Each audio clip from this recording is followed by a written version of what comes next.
A very warm welcome to all the participants who have joined us for this 25th session of our monthly series, Business Live. Today, we have an excellent speaker with us who has been contributing immensely uh, towards the prokaryotic taxonomy. Professor Dr. Markus Göker, who is joining us from DSMZ, the German collection of microorganisms and cell cultures.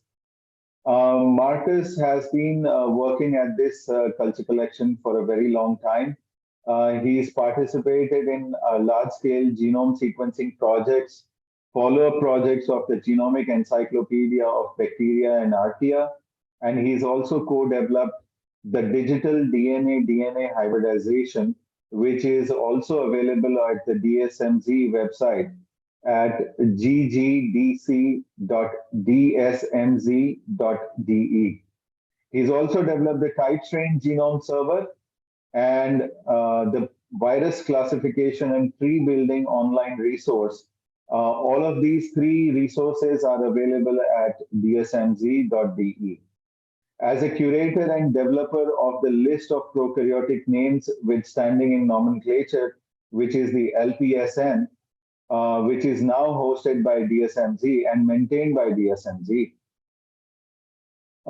He is heavily involved in prokaryotic nomenclature as the secretary of the Judicial Commission of the ICSP, or the International Committee on Systematics of Prokaryotes. He's also the co-editor of the International Code of Nomenclature of Prokaryotes and the list editor of the IJSEM, which is the International Journal of Systematic and Evolutionary Microbiology. So Professor Markus Göker has heavily contributed to the development of the field of prokaryotic nomenclature. And as an expert, we have invited him to deliver a talk on the notes on the interpretation and application of the International Code of Nomenclature of Prokaryotes. Markus, the screen is all yours. Good morning, everybody. Thank you for your kind words. Thank you for inviting me today. I will talk about the International Code of Nomenclature of Prokaryotes, very selected aspects of it. And I think you've also already heard a brief introduction into me. And as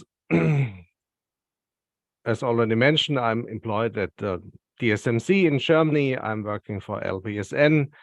I'm one of the two list editors of the IGSEM. I'm in the Judicial Commission of the ICSP, and I'm also in the editorial board of the ICNP. And apparently, I'm very good at accumulating four-letter acronyms. But the crucial issue here is everything has somehow to do with bacterial and archaeal nomenclature. Some words about DSMZ. You probably know that this is a culture collection. It's actually one of Europe's largest biological resource centers, but in particular in recent years, it has also accumulated and developed and established a lot of databases, in addition to TYGS, which was already mentioned, and LPSN. For instance, you probably know Silva, you know Backdive, and so on. And the code of nomenclature I want to talk about a bit today is the ICNP, the International Code of Nomenclature of Prokaryotes. Recently, after a couple of years, the 2022 revision got finally published in the IGSEM. It replaces the previous revision, the 2008 revision. And this ICNP is published, as you probably know, by the International Committee on Systematics of Prokaryotes, which in turn is a committee within the IUMS, the International Union of Microbiological Societies, and this union comprises microbiological societies from all over the world. The ICSP also has a judicial commission, and this judicial commission takes care of interpreting the ICNP, of tackling specific questions, specific requests related to that code. And I would like to start with recapitulating that nomenclature is not the same as taxonomy, because I think that's the best way to introduce what nomenclature is actually doing. And this distinction is defined in the ICNP itself. Quite early in the code, in general consideration 4, it is emphasized, general consideration 4, it is emphasized that rules of nomenclature do not govern the delimitation of taxa or determine their relations, because this is what taxonomy is doing. Rather, the rules of nomenclature focus on how to create and propose a new name, and also on assessing the correctness of a name applied to a given group of organisms to a given taxon. And today I will focus on this second aspect. Recently, the Judicial Commission of the ICSP has published guidelines for interpreting the ICNP and also for preparing a request for an opinion, because these requests for an opinion are publications the Judicial Commission has to deal with. And the JC, the Judicial Commission, felt it was necessary, or at least advantageous, to publish such guidelines because there were recurring errors in the interpretation of the ICNP in the literature. For instance, there was a certain misinterpretation of Rule 18c. At the moment, it does not matter at all what the misinterpretation was, but for some reason, it occurred in a lot of requests for an opinion, and the JC had to critically comment on that every time. And where do these errors originate from? They may originate from citing the ICNP out of context or misinterpreting it in some other way. And actually, our guidelines also contain hints on how to avoid that. Errors may also originate from the usage of other sources for not looking things up in the ICNP at all. This is also very frequent. And, well, errors can occur every time. Everybody makes errors, but the crucial issue here that other publications copy such misinterpretations often without checking, and then you have a propagation of errors, which is really problematic. And the JC also recapitulated in these guidelines the status values used by a code of nomenclature. In fact, one of the primary tasks of a code of nomenclature is to distinguish names that have a status, that have a standing in nomenclature, that have recognition from other names. So we have the scope of a code, and which includes all names it cares about. And within this scope, there are names that are, and that's the term the ICNP is using, validly published. They have also to be legitimate, and if these conditions come together, then the name can be correct, but also other criteria play a role, to which I will return. So this is really about the correctness of names, which is, as we have seen before, one of the main tasks of a code of nomenclature. And one, in practice, very important issue in nomenclature is whether name changes occur, where they come from, whether they can be avoided, or whether they are necessary. And contrary to common belief, the ICNP does not normally cause name changes. We'll have a look at two kinds of examples. One example is one in which the ICNP actually does cause name changes. And here, this has to do with the status values of being validly published and legitimate, because only such names can be the correct name. It may be that names that are not validly published or names that are not legitimate get replaced by validly published and legitimate ones. And this is actually one mechanism in which the ICNP calls for the replacement of names.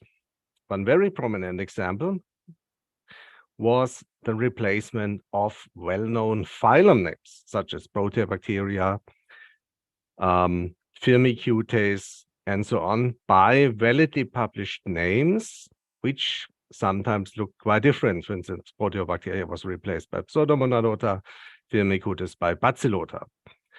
And these names have the advantage that they're regularly formed. You can easily recognize that it's a phylum name now.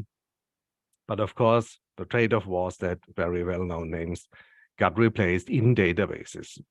And this replacement of names has been heavily criticized by some authors, and the ICSP responded to these criticisms and sometimes really had a hard time doing so because the authors of these articles were not particularly familiar with nomenclature. That was pretty obvious. But I hope the ICSP could, in the meantime, clarify all those issues. The ICSP has also published answers to frequently asked questions.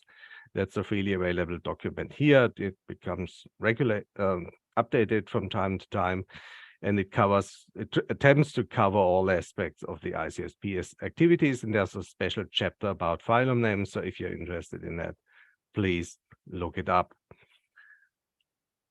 And while these are replacements of names that are mandatory under the ICNP, because names that cannot be the correct name have been replaced by names that can, there are also other instances, and this is by far the majority, in which name changes are actually optional because they are a matter of taxonomic opinion. And as you see here, validly published and legitimate are status values defined by the ICNP itself. This is an issue of nomenclature, but the correctness of names is also affected by opinions, by taxonomic opinion in particular, about the position and the circumscription of a taxon.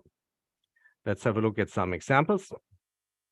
And here we will also learn how, or recapitulate how the ICNP determines which name is correct. Here we have some artificial examples. These are 3 names I just made up. These are their years of valid publication.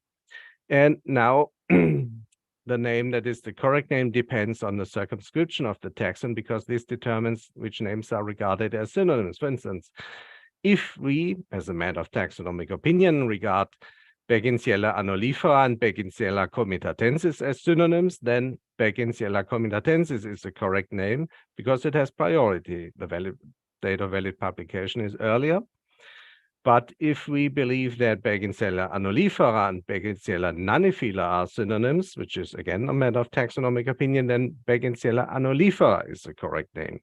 In that case, that name has priority. So whether a name has priority depends on the date of valid publication, and also depends on the names with which it competes for priority, which is usually or almost always a matter of taxonomic opinion. And this is also not necessarily really accurately represented in the literature. For instance, there is the idea occurring in many publications that the ICNP could grant priority. But I don't think it can, because as I said, whether a taxon name has priority depends on the taxon names with which it competes for priority. The code tells you something about the date of valid publication, but it does not have under control which taxa are regarded as synonyms, as heterotypic synonyms in that case. So I think it cannot grant priority. So this phrasing, I think it's really a little bit misleading. And it also occurs really quite often in the literature.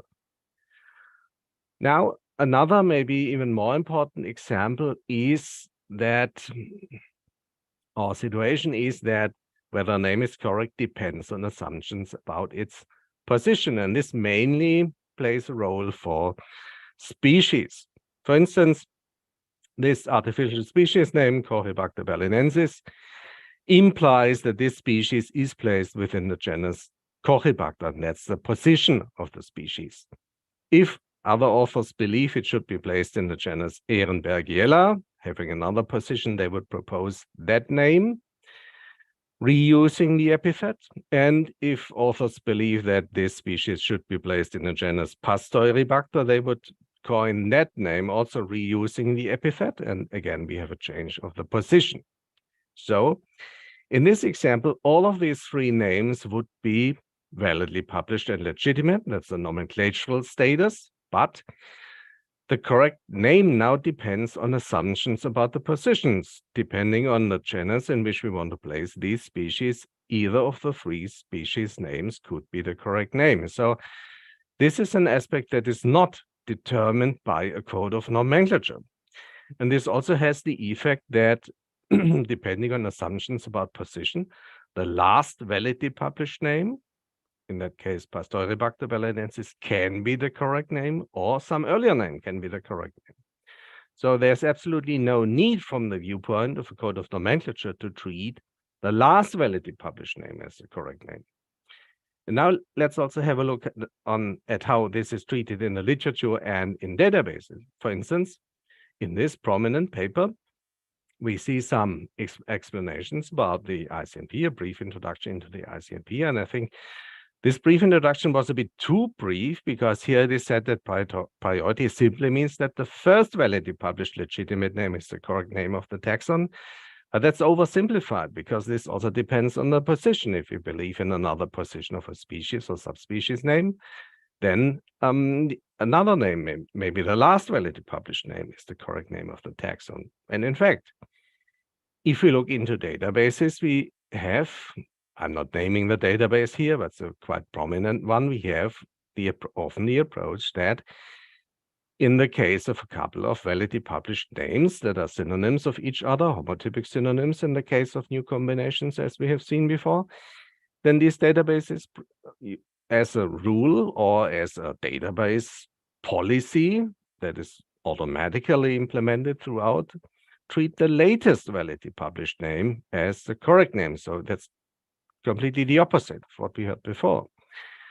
And we have criticized this in that paper, because this is one aspect that might be quite problematic in the national databases. I will return to that on another slide. And the problem here is, on the one hand, that this may cause name changes that are deemed unnecessary, and on the other hand, that you can't really consistently apply such an approach. For instance, there was a taxonomic debate about whether Raoultella is a separate genus or should be included in Klebsiella.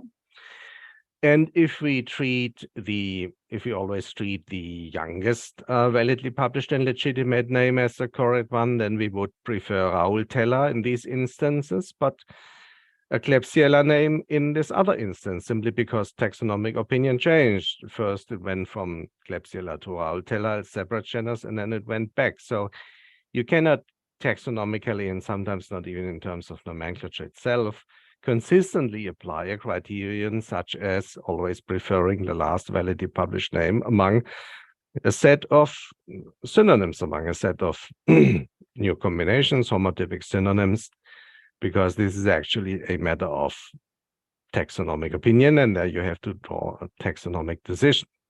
You can't really do this consistently automatically. And in fact, such name changes cause opinions about taxonomy and nomenclature that could rightfully called anti-taxonomic.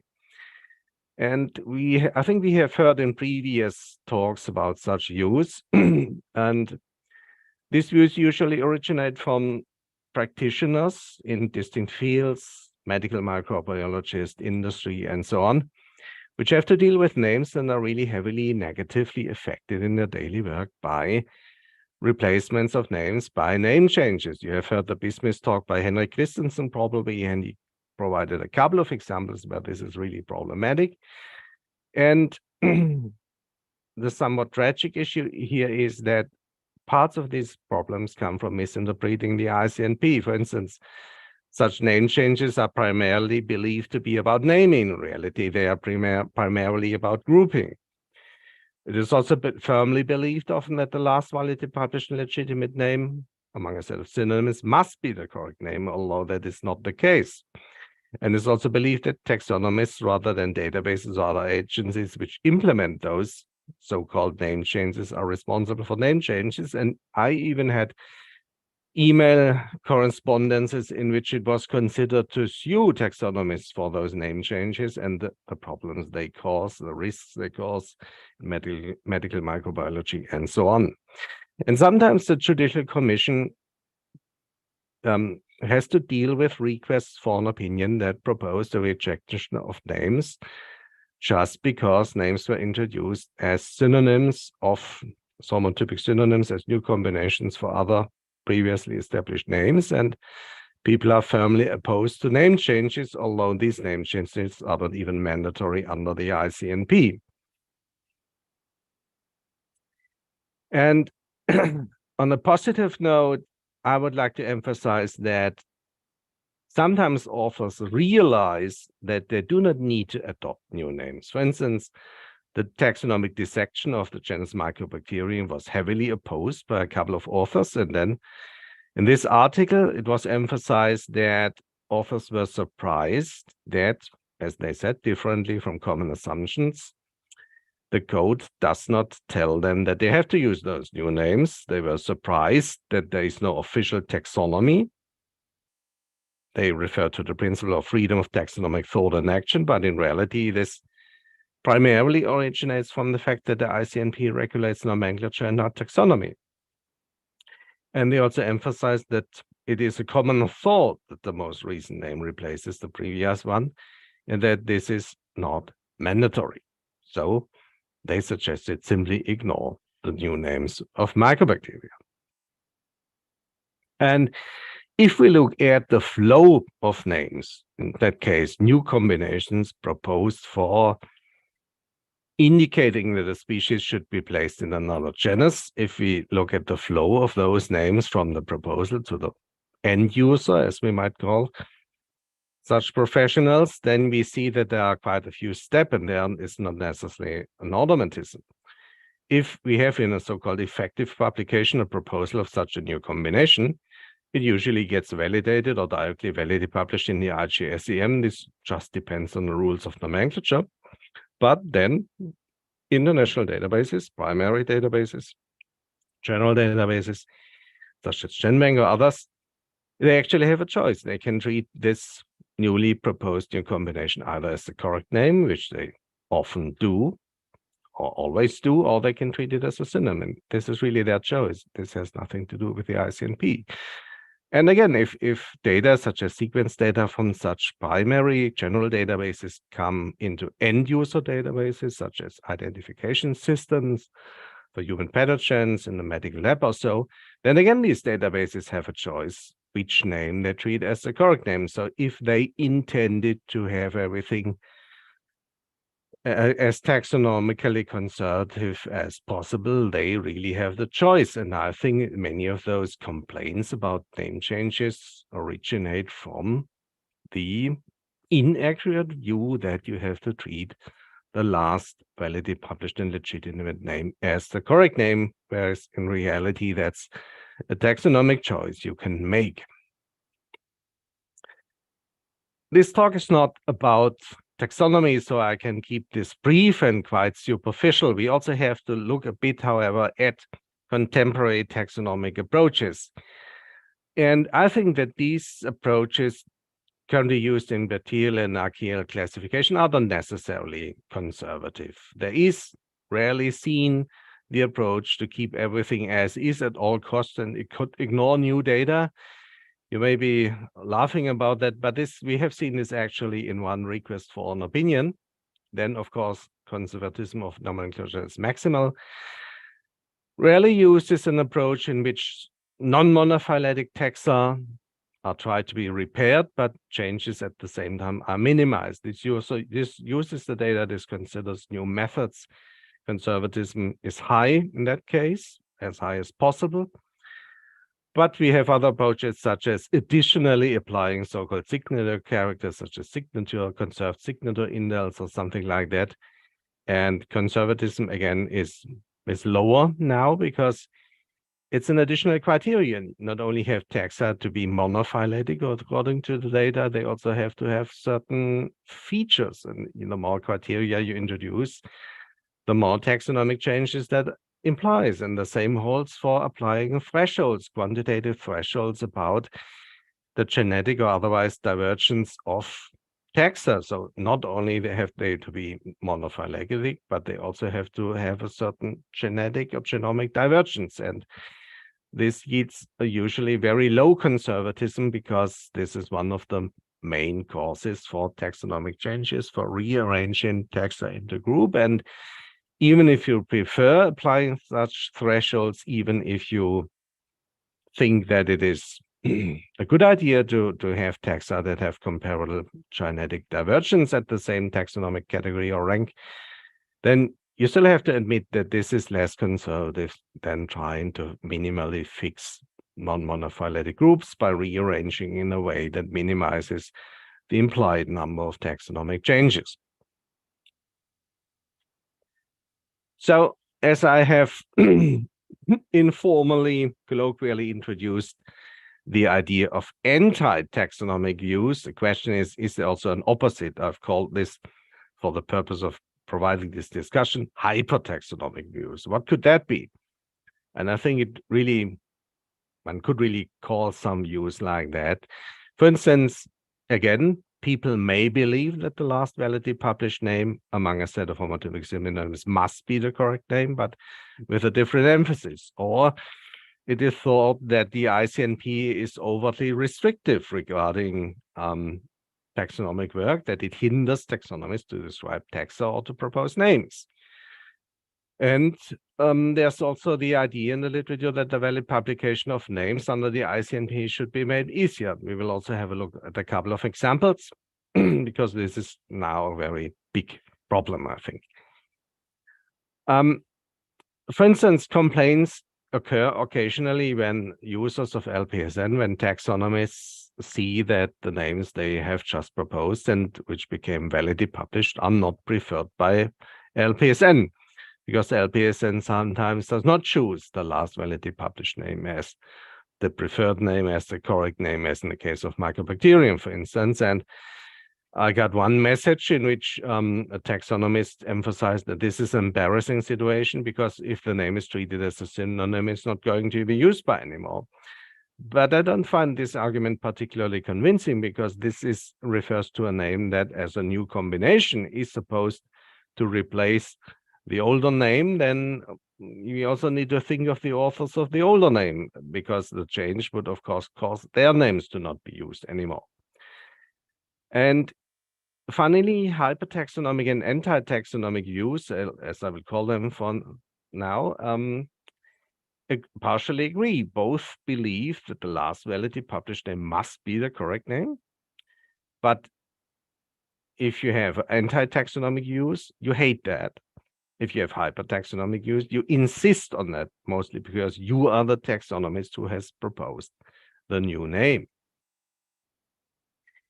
Another aspect of relevance here is that, understandably, the rules of the ICNP are sometimes criticized because they make the life of taxonomists in certain countries harder, because they do not align well with national laws regarding the deposition and access to strains. As you know, the ICNP requires for the valid publication of the name the deposit of the type strain, in the case of species or subspecies, in 2 culture collections in 2 distinct countries, and it would even be accessible from such culture collections. And there are some restrictive laws in certain countries, unfortunately, including India, which make it very difficult to do so.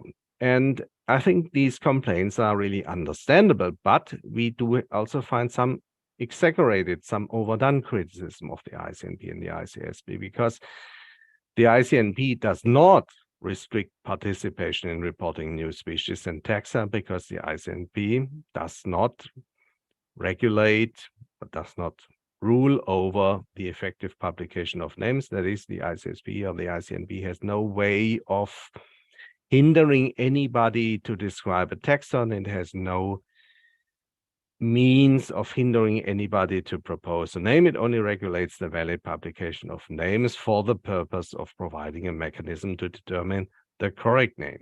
It absolutely does not rule about publication of names, so it really can't restrict participation in reporting new species and taxa. I think a preferable review of these issues, which affect a couple of countries, India, South Africa, Brazil are among them, has recently been published. And while I would like to criticize the title a bit for the reasons I just mentioned, a couple of important points are made in that paper, because it is emphasized that the deposit and accessibility of type strains contributes to the implementation of those FAIR principles: findability, accessibility, interoperability, and reusability, which is quite important in science. And the authors also agree that such type material should be available with no restriction for taxonomic purposes. So this has really nothing to do with the economic exploration of such strains of such deposits, but the access to such deposits makes it possible for other scientists, for other taxonomists to reproduce the scientific results, to taxonomically reassess issues, to check for errors, and so on and so on. And another idea in that context, which also frequently occurs, is that the ICSP hinders proposals of names or describing taxa, for instance, even in the IGSEM, which is quite closely associated to the ICSP. It was claimed that in a decision that was made in 2020, I will return to that, the ICSP declined a suggestion that would have allowed species to be described based on genome sequences without cultures, a quite prominent debate. But this assessment is actually inaccurate. The ICSP did in no way decline anyone, attempt to hinder anyone to describe species based on genome sequences. Rather, it declined to give the same nomenclatural status as being a validly published names to names based on cultures and names based on sequences. And if you look at publications like this, which went at great length of proposing names, and you see that under the ICNP as so-called candidates, as a preliminary name, more than 65,000 names were proposed based on genome sequences. Taxa were described based on genome sequences. So this is really nothing that has to do with the ICNP. This is possible. The ICNP really hinders nobody to propose any name. It hinders no single taxonomist to describe a taxon.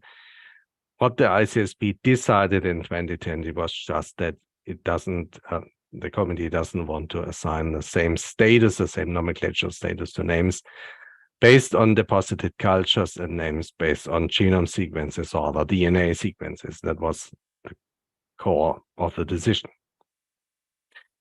And this is also important regarding the scope of the ICNP. As you see here, I'm returning to this picture with all those status values. You see that within the scope of the ICNP, there are validly published names. That's actually a set theoretic picture. So the validly published names are a subset of those names within the scope of the ICNP, which means they are validly published names and not validly published names. And this is pretty normal for a code of nomenclature. Each code of nomenclature has a scope of names it cares about, and only a subset, a proper subset of those have standing in nomenclature. You have the same in the zoological code and in the botanical code.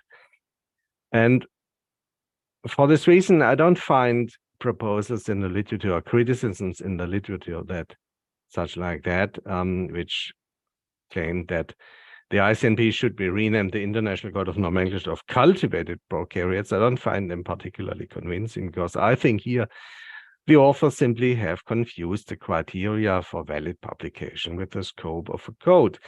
For instance, if you look at the botanical code, we see that descriptions, illustrations, and specimens serve as nomenclatural types of species, subspecies, or other taxa of subspecific rank. But it has never been named International Code of Nomenclature for visible algae, fungi, and plants, although all of this means you have to be able to watch those plants or fungi or whatnot. And in fact, the ICN, the Botanical Code, also moved to specimens away from taxon descriptions or illustrations in Article 44, much like the ICNP moved to physical objects, in that case, living cultures, deposited cultures in 2001. So there are a lot of parallels between the ICNP and the other codes of nomenclature, because all of them emphasize physical objects as nomenclatural types and only allow descriptions or illustrations for older names. And we had the same discussion in mycology, same discussion as we had in prokaryotic nomenclature, namely the idea to allow DNA sequences or genome sequences as nomenclatural types of species and subspecies. That was also proposed and heavily criticized for fungi. And be that as it may, you most likely know that now another code, the C code, emerged. And the problem is, the problem I already mentioned, that this C code also tackles prokaryotes, and it overlaps in scope with the ICNP. Recently, there was a paper in the IGSEM, which was titled Status of the C code in the IGSEM, but it made, if you look more closely, a general comment on the usage of the C code. The C code implements a proposal that was denied by the ICNP in 2020, namely the idea to use, not just use DNA sequences and genome sequences as nomenclatural types. That was just one aspect, because everybody can do that, as I already said. But it denied that these names should have the same nomenclatural status as names based on cultures, on deposited cultures. And the publication of this C code outside the ICSP is, of course, causing a logical conflict, because the two codes cannot that easily coexist because they overlap in scope, and they will assign conflicting nomenclatural status values to names. Names validly published just under the C code will, according to the ICNP, be not validly published. And every journal, not just the IGSEM, and also every database that wants to be compliant, intends to be compliant with the ICNP, must treat names, so-called validly published under C code, as being not validly published. They could be called candidatus names. This would be compatible with the ICNP, but whenever you call them validly published, you contravene the ICNP. So what we have here is a real logical conflict that was inevitably caused by the way this additional C code was implemented and the way in which emerged.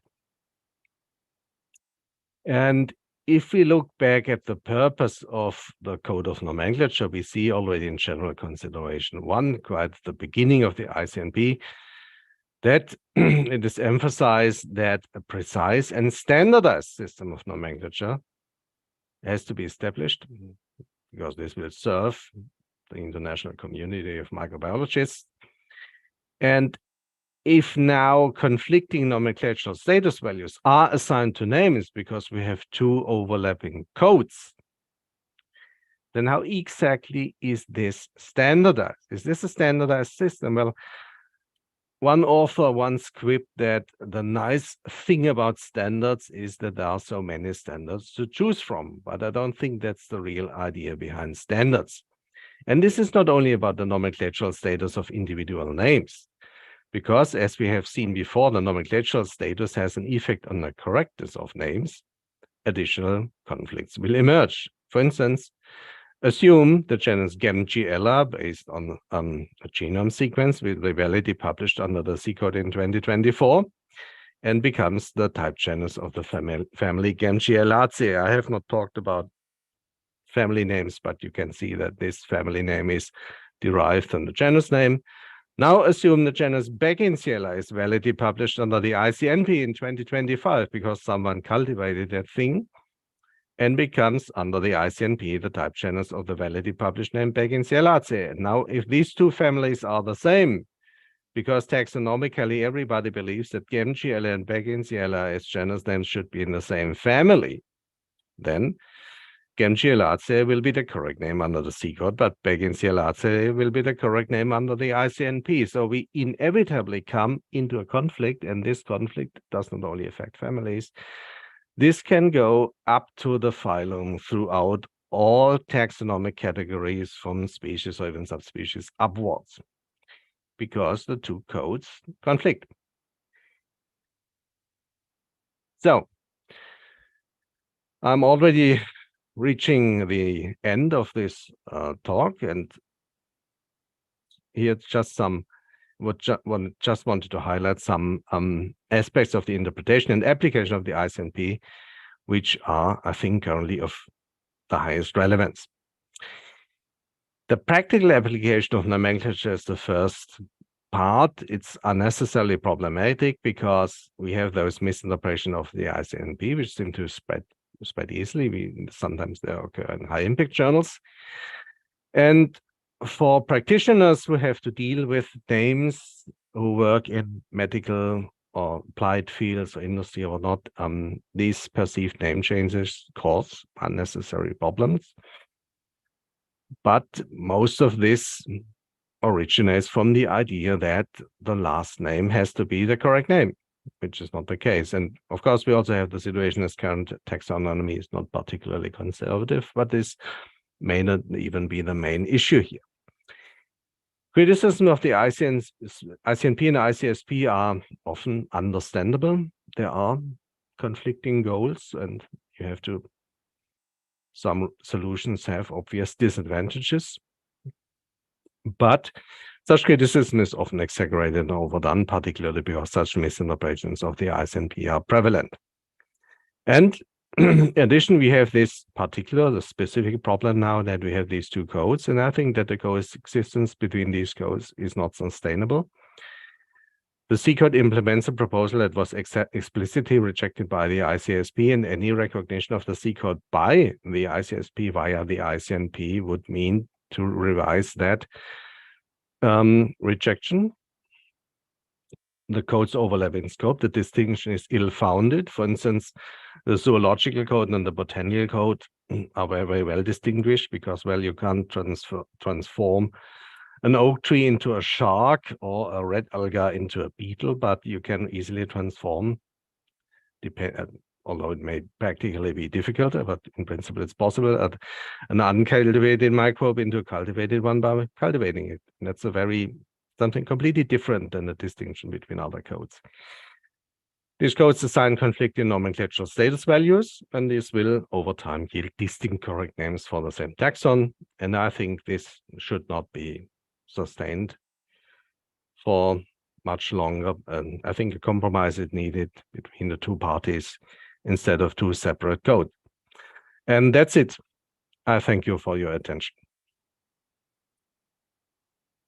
Thank you, Markus. Thank you for this very detailed assessment of the applicability, practicality, and the implementation of the ICNP. We've received a few comments, I would say, rather than questions.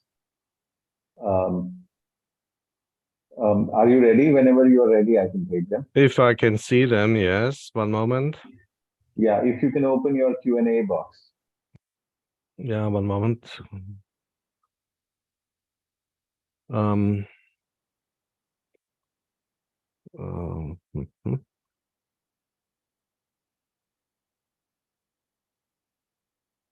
Yeah, okay. Yeah, the comments are from Ian Sutcliffe. Yeah. So Ian writes, as cultivated taxa only can now be validly named under the ICNP due to Rule 30. The name International Code of Nomenclature of Cultured Prokaryotes seems entirely appropriate to me. Thanks for quoting my work.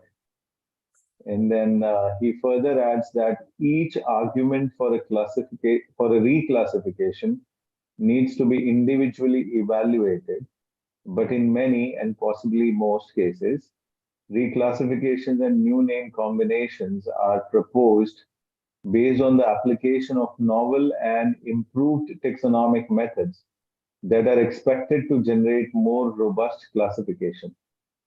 And he says this is likely the origin of the belief that the most recent name should be the correct name.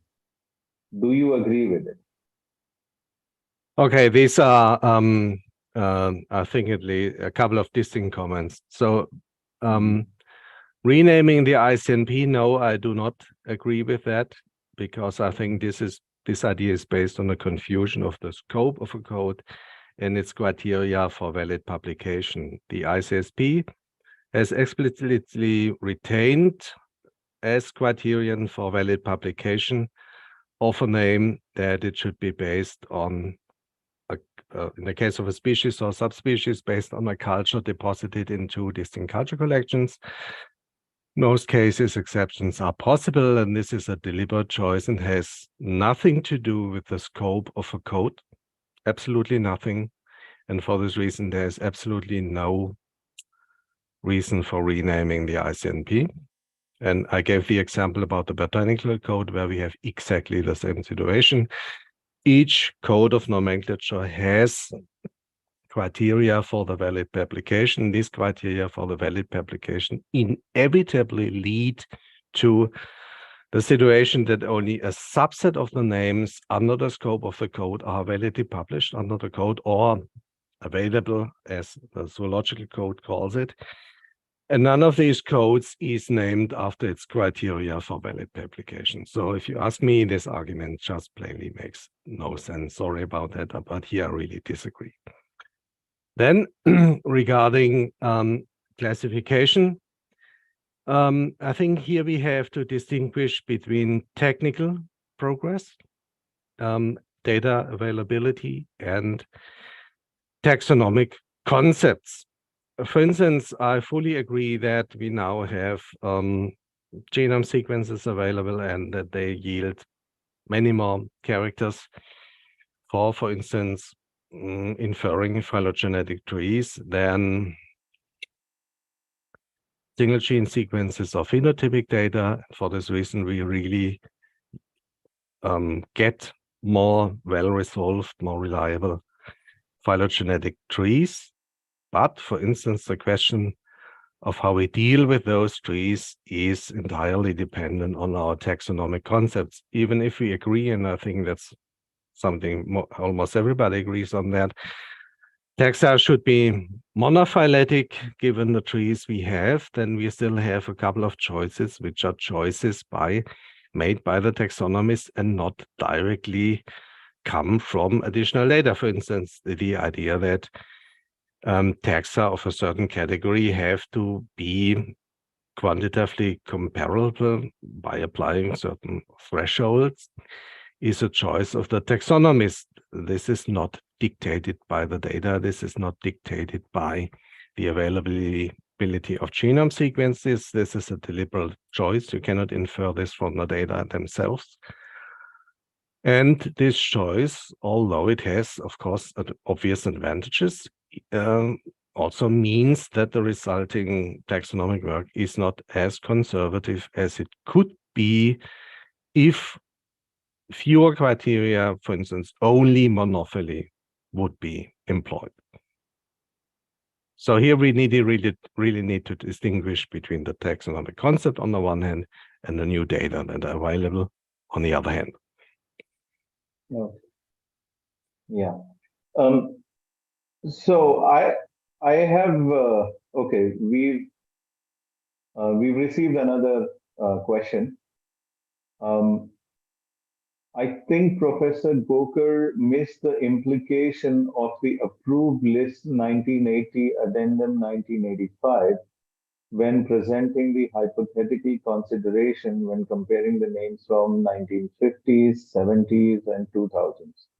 Names from 50s and 70s, if not included in the approved list, would not be valid, and therefore only the name from the 2000s would be valid, and thus possibly the only correct name, isn't it?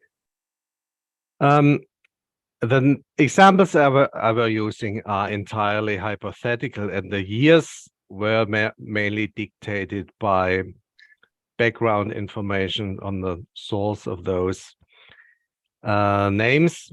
And of course, if these names were validly published or were proposed before 1980, then it would not be validly published if not included in the approved list. But I just, in that case, if we treat these hypothetical examples as being validly published under the ICNP, the only thing you would need to add is approved list 1980 in parentheses, and then you have it. I just omitted this for making an example. I do not deny the existence and the usability and the purpose of the approved list. Okay. Yeah. I think the approved lists have become, very, very critical to decide the validity of a published name. Because unless the name is in the approved list, you definitely cannot treat it as a valid publication. Am I right?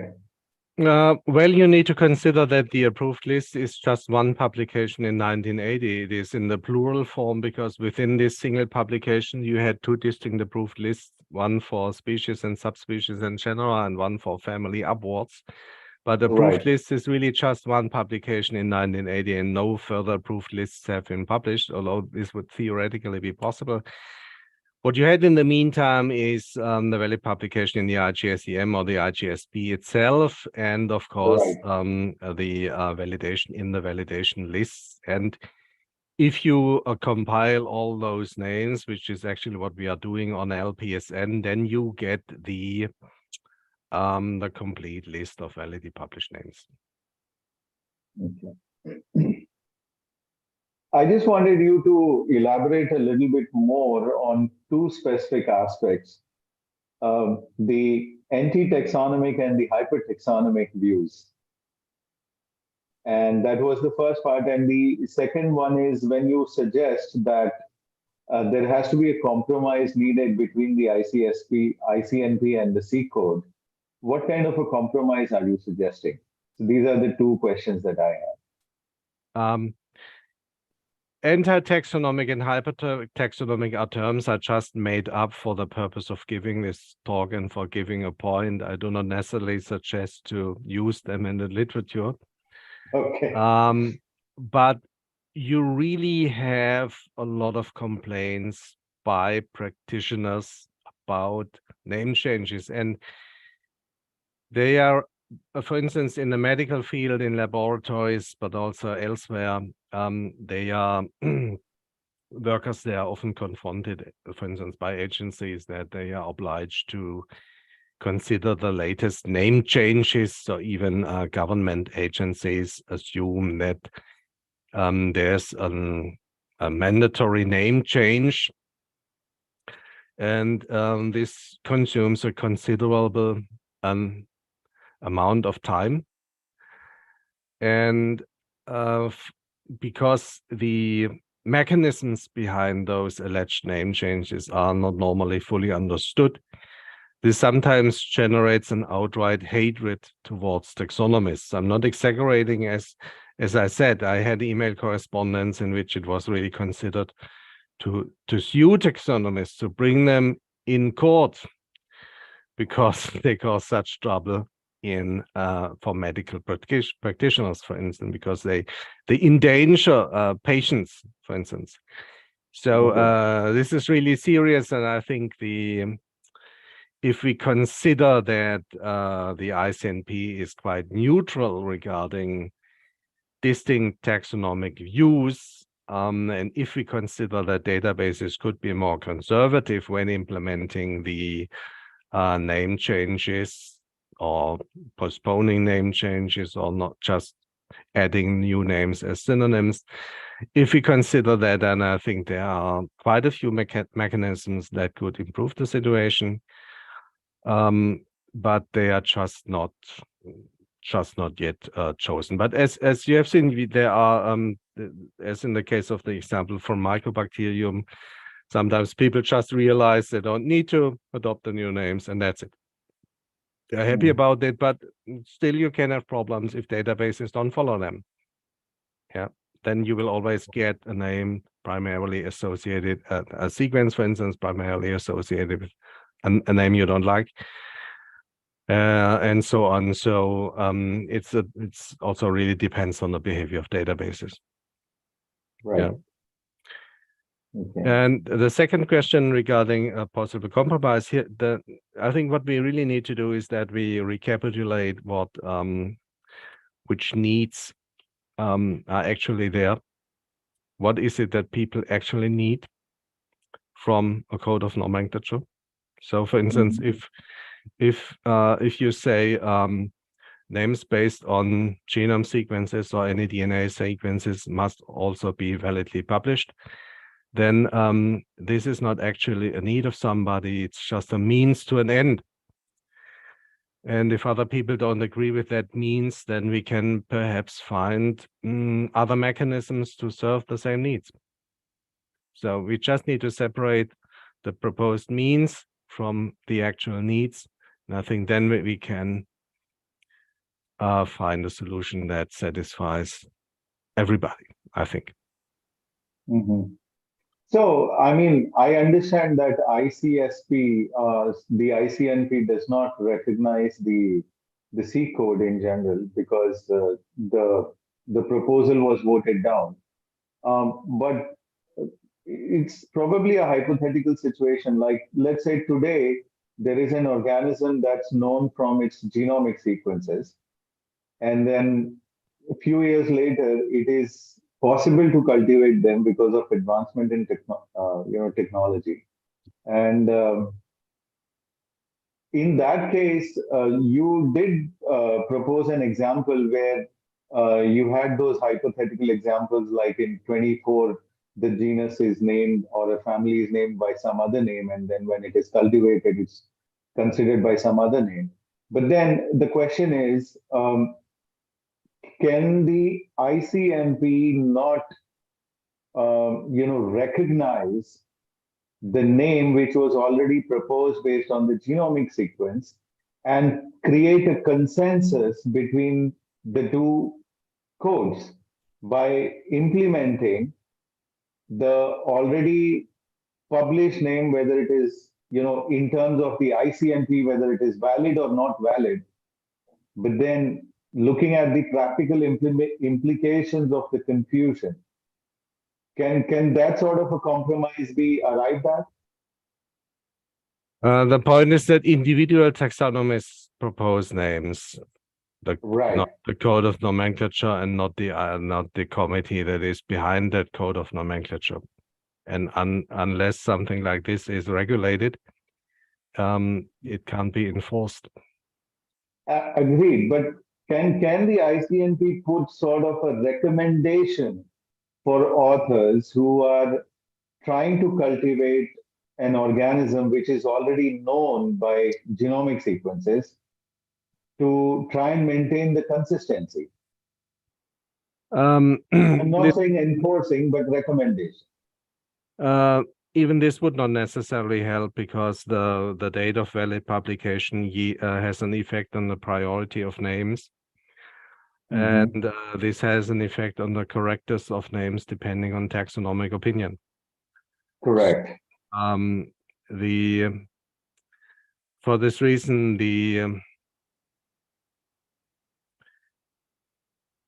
I mean, the main problem is what you are actually asking for is some kind of decision between a preliminary name and a validly published name.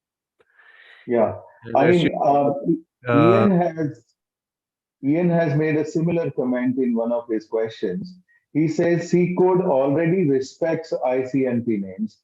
So wouldn't the compromise be for the ICNP to reciprocate that? I think everybody who has been in the discussion in 2020 about the proposal by Barney Whitman and colleagues knows that this proposal is more or less equivalent to what the C code now implements. Right. So the proposal was rejected. Mm-hmm. Accepting the C code now is equivalent to accepting the proposal. Right. So this can, by construction, not be the compromise. But then isn't the ICNP becoming hyper-taxonomic, as you say? The ICNP, why? I mean, by being, I'm not getting a diplomatic word, but like, I agree that the ICNP voted to not accept the proposal for naming organisms based on genomic sequences. But then if that's the need of the hour, that there are organisms out there that need naming because they are only available with genomic sequences today, and we know that they exist. Yeah.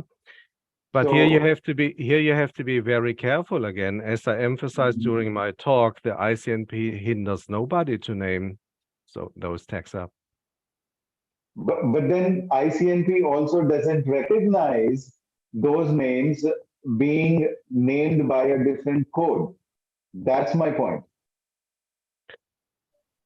Yes, because the ICNSP decision in 2020 indicated that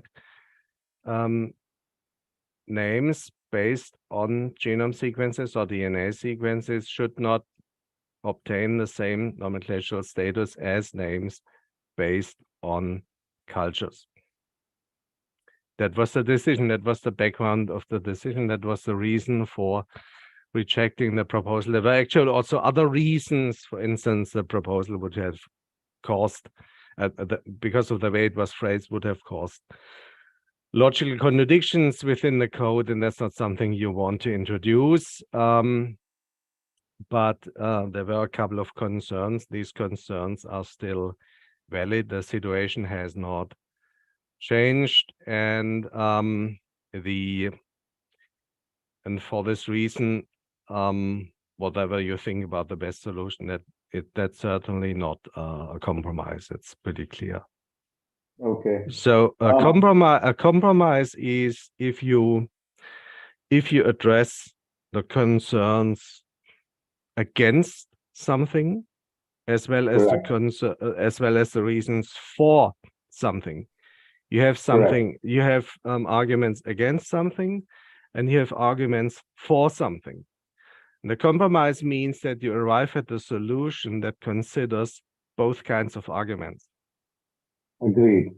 Yeah. Agreed. Yeah. Yeah. Aaron has made a comment. Following Ian's last comment, this is comparable to what the ICNP did for cyanobacteria, reciprocating Article 45.1, formerly 45.4 of the ICN/ICNB. Yeah, that's true, but the historical background is completely different. Okay. So the botanical code does not originate from a rejected ICNP proposal. Actually, it was more or less the other way around. But you just had the coexistence of codes over the years, and if you look at the codes, if you look at the kind of nomenclatural type employed by the ICN and the ICNP, the situation is that the ICNP and the ICN are much closer to each other than to the C code, because under the ICN, you had, for historical reasons, drawings and illustrations, just as under the ICNP. And now the ICN has also switched to specimens, to physical objects as nomenclatural types of species or subspecies. And because it uses physical objects, it is much closer to the ICNP than to the C code. The main distinction is just that under the botanical code, these specimens have to be preserved in a metabolically inactive state. This usually means they are dead, but they can also be freeze-dried or whatever. And for this reason, these two codes fit much better to each other regarding their nomenclatural type. And as I said, you had the same discussion within under the ICN for particularly for fungi, where you also have the situation that many of them are known from sequences only, and then the question is, should we accept that as also a way of validly publishing a name? And the idea was heavily criticized by hundreds of mycologists throughout the world internationally. And the reasons they brought up for criticizing that idea are basically the same reasons that were presented in 2020 against the proposal by Whitman and colleagues. Right. Right. So we can at any time, it's enlightening, compare the ICN with the ICNP, but I would just come to other conclusions. Right. Okay, I understand your point. So there has been one. I think it's sort of a question to Professor Ian Sutcliffe, who has replied to it. The question was, isn't C code only recognizing ICNP recognized names up to a certain year? Or is all ICNP names automatically recognized by the C code? And Ian has replied to that, that the relevant principle is the names formed under the C code are not independent of the names regulated by the ICNP and formed before January 1, 2022. Before that date, legitimate names formed under the ICNP have priority, and after that date, the rules of priority of the C code are used to determine the priority of names formed under the ICNP compared with names formed under the C code. So I think Ian is trying to say that the C code actually gives enough weightage to the ICNP rules, ICNP names, as well as the C code names. Is that a correct interpretation, Marcus? You have to ask Ian about that. Yeah, I guess so. Because that's not an ICNP question, that's an Yeah. that's a C code question. Right. Yeah. Right. But I mean, under the hood, the C code has also taken other measures to make it incompatible with the ICNP and with the ICN. So you don't have that much harmony as you might think. Yeah, I think so. I mean, based on whatever discussions we've had today, I think the coexistence of the ICNP and the C code as you propose is unsustainable. And there definitely has to be a compromise that is needed,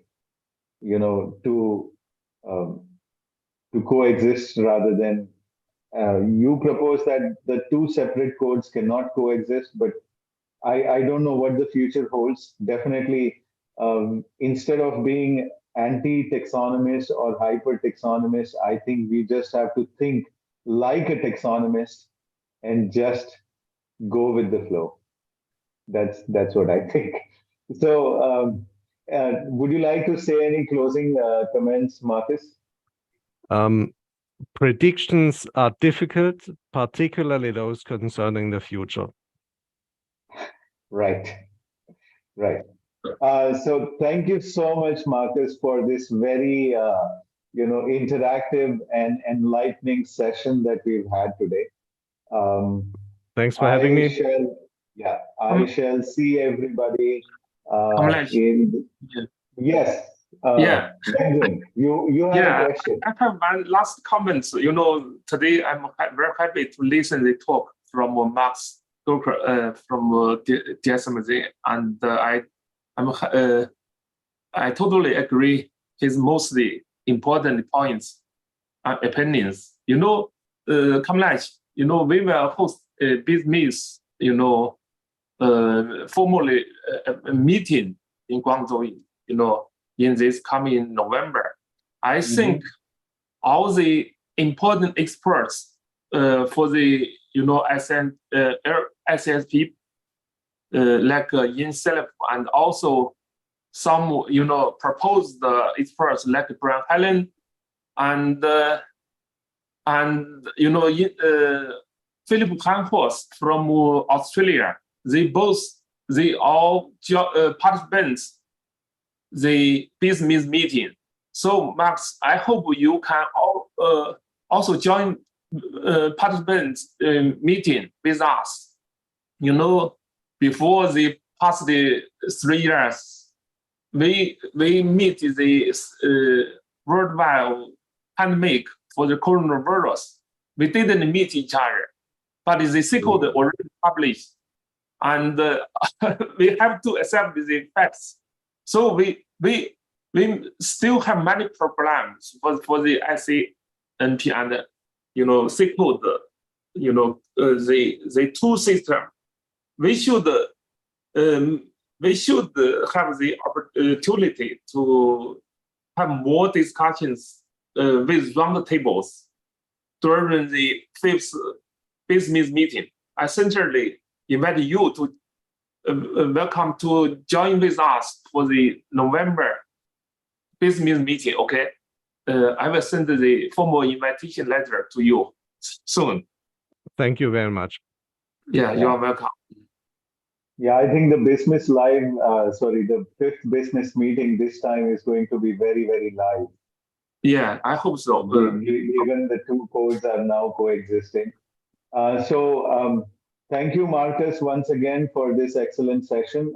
Thank you, Wenjun, and thank you to all the participants who have joined in. It was very interactive session and eye-opening session for understanding how the ICNP code works.